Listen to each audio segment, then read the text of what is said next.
लूका की इंजील और उसका 21वां बाब जो 38 आयत पर मुश्तमिल है। फिर उसने आंख उठाकर उन दौलतमंदों को देखा जो अपनी नजरों के रुपए हैकल के खजाने में डाल रहे थे, और एक कंगाल बेवा को भी उसमें 2 दमड़ियां डालते देखा। इस पर उसने कहा, मैं तुमसे सच कहता हूं कि इस कंगाल बेवा ने सबसे ज्यादा डाला, क्योंकि उन सब ने तो अपने माल की बहुतात से नजर का चंदा डाला, मगर इसने अपनी नादारी की हालत में जितनी रोजी उसके पास थी सब डाल दी।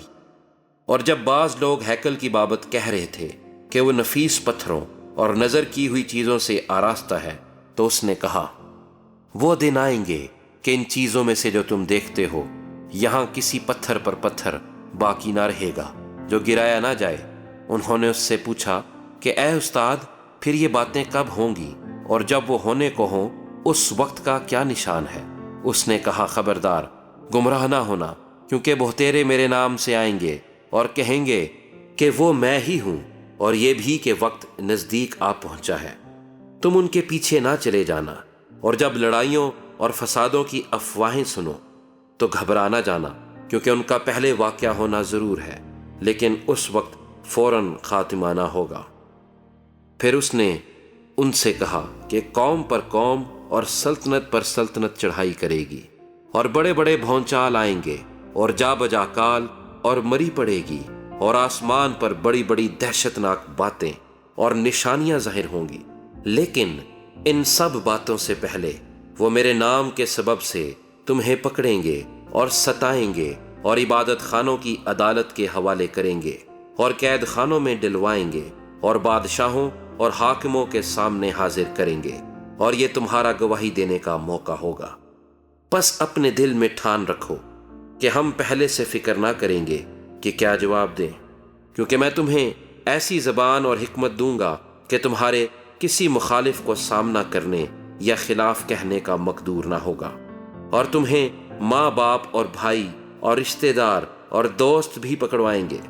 बल्कि वह तुम में से बाज को मरवा डालेंगे, और मेरे नाम के सबब से सब लोग तुमसे दावत रखेंगे, लेकिन तुम्हारे सर का एक बाल भी बीका ना होगा। अपने सब्र से तुम अपनी जानें बचाए रखोगे।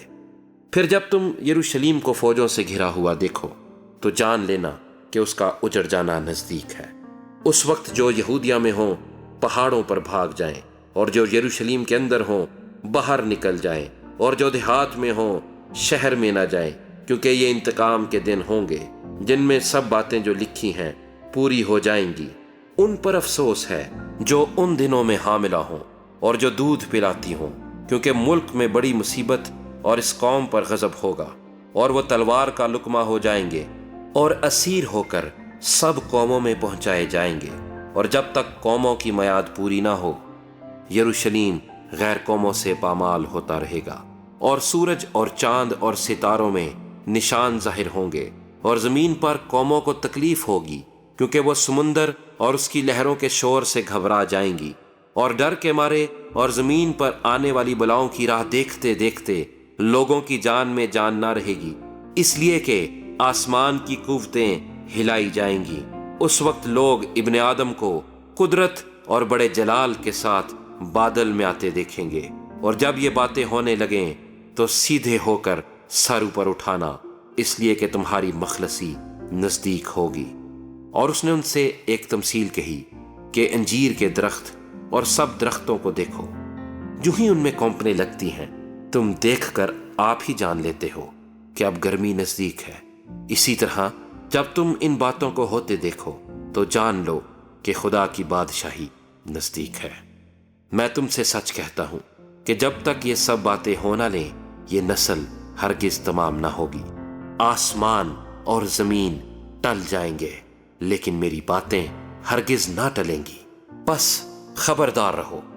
ऐसा ना हो कि तुम्हारे दिल खुमार और नशेबाजी और इस जिंदगी की फिक्रों से सुस्त हो जाएं, और वो दिन तुम पर फंदे की तरह नागहां आ पड़े, क्योंकि जितने लोग तमाम रुए जमीन पर मौजूद होंगे उन सब पर वो इसी तरह आ पड़ेगा। बस हर वक्त जागते और दुआ करते रहो, ताकि तुमको इन सब होने वाली बातों से बचने और इब्ने आदम के हजूर खड़े होने का मकदूर हो। اور وہ ہر روز ہیکل میں تعلیم دیتا تھا اور رات کو باہر جا کر اس پہاڑ پر رہا کرتا تھا جو زیتون کا کہلاتا ہے، اور صبح سویرے سب لوگ اس کی باتیں سننے کو ہیکل میں اس کے پاس آیا کرتے تھے۔